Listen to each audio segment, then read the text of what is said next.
Do you want to wake up your glutes and tone your legs with no equipment, no lunges, or jumping? Then you clicked on the right video. Today's 10-minute bodyweight workout will tone and strengthen your glutes, outer thighs, and hamstrings by using focused, intentional movements that most workouts miss. This is perfect if you've been sitting all day, you feel tight, or want a way to build real strength anytime, anywhere, using just your body weight. Let's go ahead and get started. All right, you know what that 3, 2, 1 means. We're gonna get started in a marching bridge. So I'm laying flat on my back, I'm lifting up to a bridge, lifting as high as I can, and then I'm lifting one leg up and then the other. While I am bridging, I want you to keep in mind of a couple of things.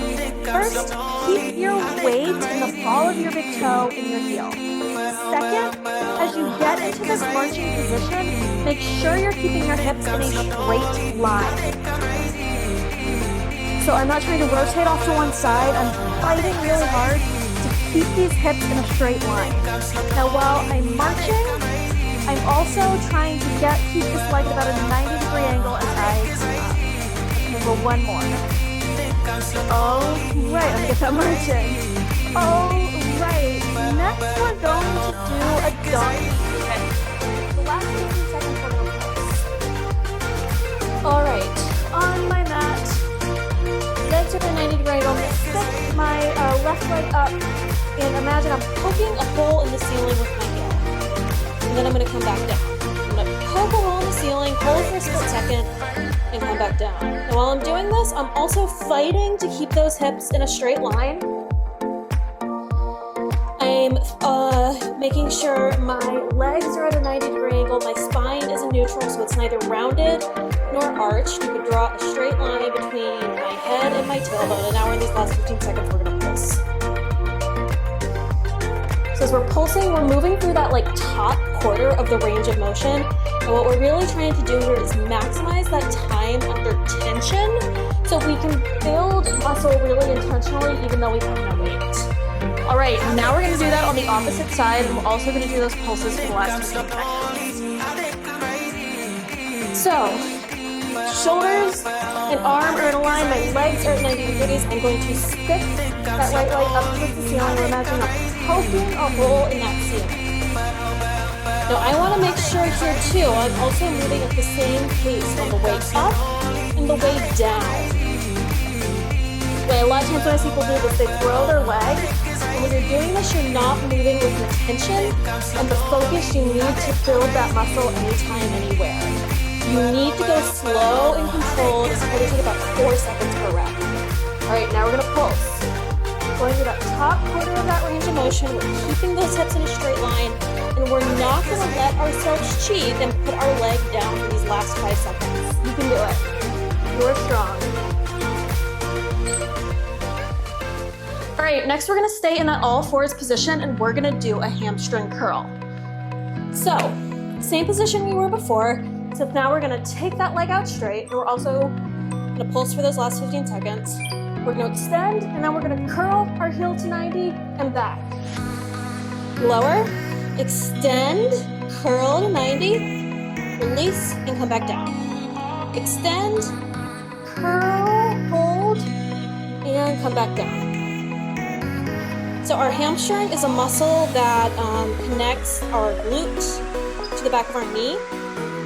It's essential for controlling the range of motion of our lower body. So walking, running, now we're gonna pulse at that top half range of motion. So we're not gonna let ourselves come back down. We're just gonna pulse, pulse, pulse. Feel that hamstring burn. Your glute is working a little bit here too, but you should feel this predominantly in your hamstring, so that muscle right back here. So as I was just saying before, your hamstring can really help control that flexion and motion of your knee. So if you're a runner, if you're a weightlifter, it's really important to get those hamstrings strong to get maximal control of your body. Same thing on the other side. Leg out straight, we're gonna curl. So similar to those donkey kicks, I'm imagining somebody's kind of dragging my heel. Instead of this time poking it a hole in the ceiling, I'm imagining somebody's drawing like a rubber band somewhere between my shoulder and my heel, and we're just trying to move in a straight line. So we're getting close to those pulses again. And now that we're in those last 15 seconds, we're gonna pulse halfway in that curl. Your glutes should be working a little bit here, but you should feel your hamstring at the back of your leg really turn on right here. This is a great way to activate that without any weight. All right, up next, we're gonna do a fire hydrant to really turn on those outer glutes or your glute medius muscle. All right, all fours position. It's our last sequence in all fours. All right, so I'm gonna keep my shin and my heel parallel. I'm gonna keep my spine in neutral, and I'm going to lift this left leg out to the side and back down. So here, the hardest part of this is not moving my leg. It's making sure I keep that shin and that heel parallel to really turn that glute on, so I can make sure I'm working my glutes and not my lower back. All right, last 15 seconds. Guess what we're gonna do? We're gonna do those pulses. All right, here we go. So here, I'm kind of imagining somebody's taking my knee and my shin and pulling it up towards the ceiling. 2, 1. All right, we're gonna do that same thing on the other side, and we're gonna do those pulses as well. So when we're in those pulses, we really kind of wanna make sure somebody's keeping us in a very tiny range of motion to really turn that glute medius on. It's tiny, but it's intense. All right, right leg, extending it behind me, and out. So imagine, there's also a lot of rotation here. So these fire hydrants are also really good for that hip internal rotation, and your glutes are really crucial for both your hip internal and hip external rotation. So these low impact, really focused exercises can be good for anyone, anywhere on their fitness journey, because to get these muscles active, all right, 15 seconds. We're not gonna let the leg come down. Activated and working at their maximum potential is really important to help you run faster, go harder in the gym. Sometimes you have to do the boring stuff really well. All right, next we're going to do a reverse tabletop or reverse plank. So we're gonna stay seated on our mat. We are going to make sure we're keeping our shin and our heel parallel. We're going to take our hands out behind us. We're going to imagine somebody's lifting us up through our glutes, and we're gonna come back down. We're gonna keep our hips in a straight line, keep our